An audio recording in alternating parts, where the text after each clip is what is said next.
In the name of the Father, and of the Son, and of the Holy Ghost. Amen. Please be seated.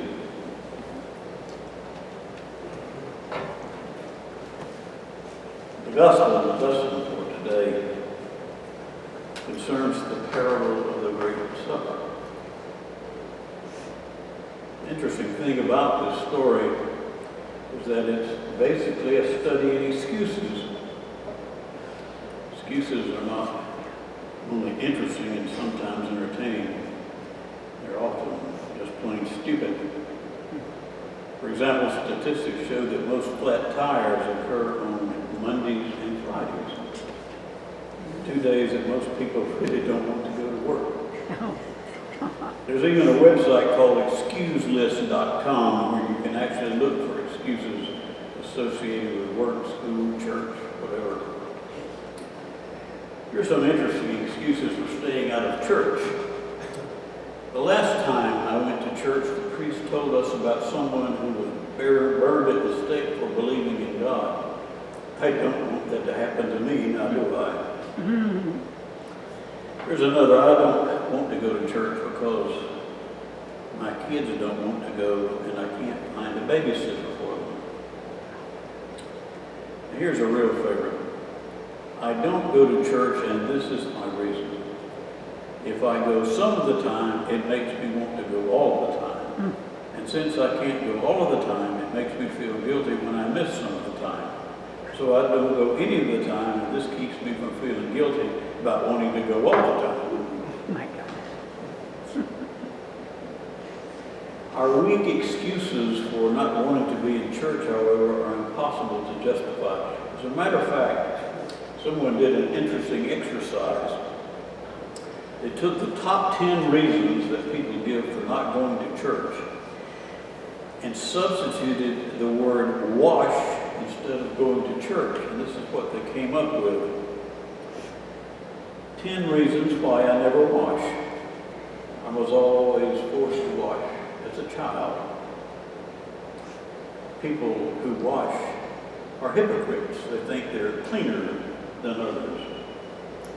There are so many kinds of soap, I can never decide which was right. I used to wash, but it got to be so boring. I wash only at Christmas and Easter.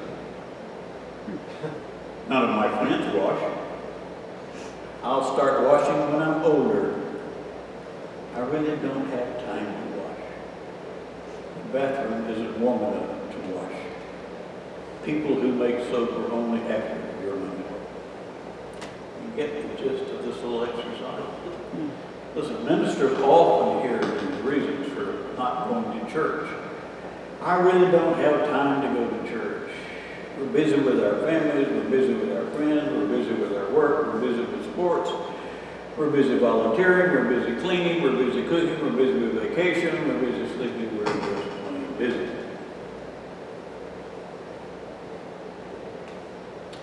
We're just too busy to be bothered with God. Too busy to be faithful to His church. Too busy to be involved with the ministry of the church. What if God was just too busy for us? What if God woke up one day and said, I'm just tired of all this and I want to do something else, and just left us on our own? What if you found yourself in a desperate situation and needed the Lord's comfort to rest upon you? And what if He was just too busy to listen? You see, we can't go to God on our own terms and expect to come out on top, and that's the very essence of today's gospel lesson. Apparently, a very wealthy man had invited a lot of folks to dinner. Now, this was not just an ordinary meal. It was a glamorous event, first class, something very special, cost no object. I read a cute story today about a teacher at a privately run school who was considering taking her small class out to dinner to celebrate the end of the school year. So she turned around and began asking her children what kind of rules their parents might give them before taking them to a nice restaurant. One second grader excitedly said, "Don't play with your food." A young girl raised her hand. Don't be loud. So it was that each child gave their answer to the teacher, except one little boy who was quietly sitting in the corner. The teacher wanted to include him in the discussion, so she asked him, what rule, Johnny, did your parents give you about going out to eat? Without batting an eye, the child replied, order something cheap. Well, there was nothing cheap about this meal. This man had spared no expense, and so he was obviously disappointed when no one showed up. Perhaps it's human nature to make excuses when we just don't want to do something. Why would anyone ever want to make excuses rather than being committed to God?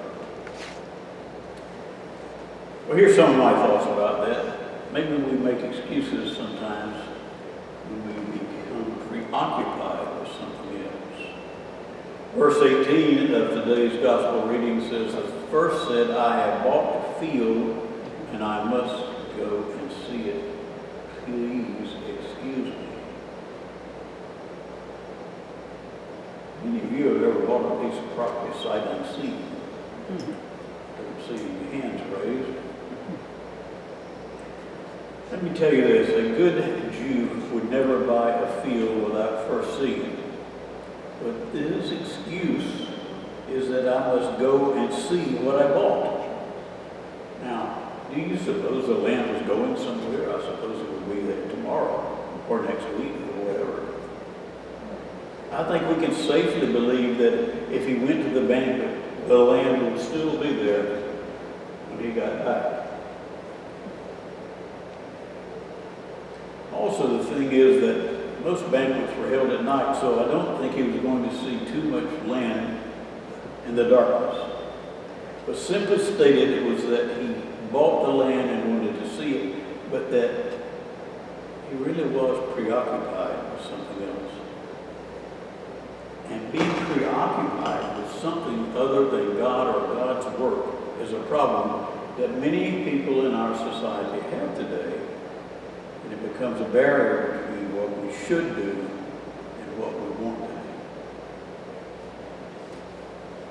And then secondly, there are many people who excuse themselves because they're putting a living before God.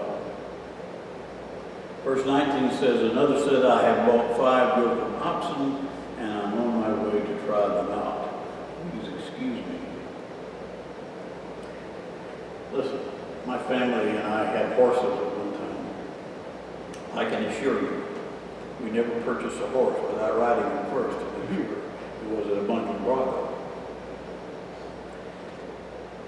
This man's affairs had him looking for an excuse. So many people in today's world just have no time for God because it might interfere with their business activity. I feel sorry for people in the retail business who have to work on something.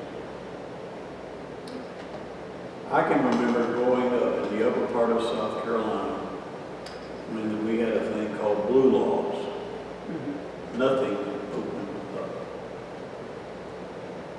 No restaurants, no hardware stores, Walmarts didn't exist, big grocery stores out of the question. It was a day of worship, a time for family. No commercial interest whatsoever. Maybe it wasn't so convenient, but I'll tell you one thing. It was certainly a more pure and simple lifestyle.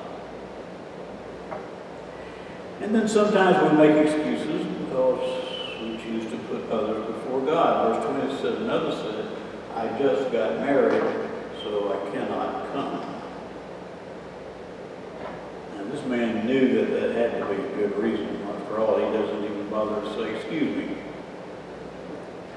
Some months ago, I had asked someone to come to church. He'd shown some interest. And after a long list of excuses about why she wasn't sure that she might be able to attend church, which included a sick parent, active children, and whatever, she said, and my husband really likes to sleep late and go out to breakfast on Sunday morning. think I'd be ashamed of that excuse. But the fact is that many parents use their children and their families as an excuse to neglect their duty to God. Johnny has a soccer game, can't go to church. Susie has to study for exams, can't go to church. My wife wants to go shopping, can't go to church. My husband wants to go out for breakfast, so only goes. You know, when we first started this church, we had a problem with the athletic field next door. Because they're prone to have athletic events, baseball games, and so forth, all weekend long, and that includes Sunday morning. So we went to the city and said, would you please close this field down until around 2 o'clock in the afternoon so we can have church uninterrupted. Although they were reluctant to do so, they did. As a matter of fact, I think it was last week, they had a softball tournament in town. The rec director came and asked if they could have the field. I said, well, we have church on Sunday mornings, so around noon, but if you want to do it anytime after noon, that would be okay. And so they worked it out. There really are not any valid excuses that are acceptable to God. I heard somebody tell me one time, I just quit going to church, it's got to be a matter of habit. Guess what, my friends? Going to church every Sunday is not a bad habit to have. I read a story about a churchgoer who wrote a letter to the editor of the newspaper and complained that it made no sense to go to church every Sunday. The person said, I've been going now for 30 years, and in that time I've heard something like 3,000 sermons. For the life of me, I can't remember a single one of them. So I think I'm wasting my time, and the pastors are wasting theirs by giving sermons at all. Well, this started a real controversy in the letters to the editor, much to the delight of the editor, and went on for weeks until someone wrote this to the newspaper. It said, I've been married for 30 years now. At that time, my wife has cooked some 32,000 meals. But for the life of me, I can't recall the entire menu for a single one of those meals. But I do know this. They all nourished me and gave me strength.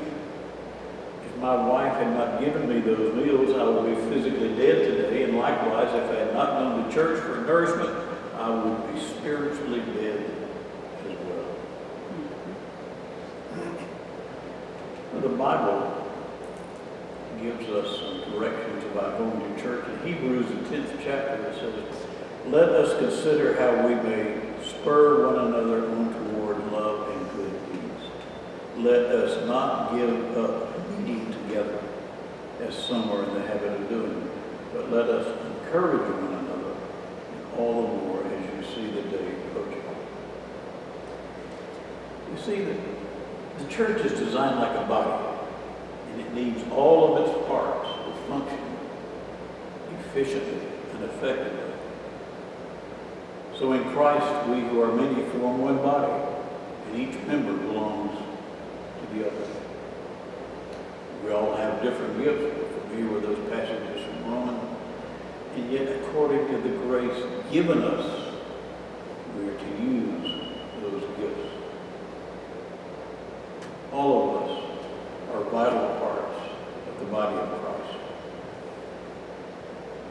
God has a plan for all of us, especially in our relationship as believers.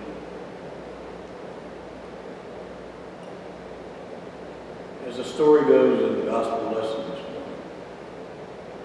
morning, we are all invited to this grace feast that takes place at this altar every Sunday. And so the parable that we read today simply tells us that we must respond to the Lord's invitation when he offers it. And woe to those people who make excuses. Some have given themselves over to rebellion. They have no desire to have Christ in their lives. They have no time for him. They are preoccupied with their interests. In some cases, accumulating wealth is more important than God. Sometimes it's just easy to put others, our family, our friends, before God. At any rate, as time goes by, their hearts grow hard. Sometimes they become very callous to sinners. If we don't want to serve God, we can find excuses not to serve Him easily. God's not going to force us. You'll just find somebody else. The same token, if you don't want that free gift of salvation, God's not going to force that upon you either. You just find somebody else.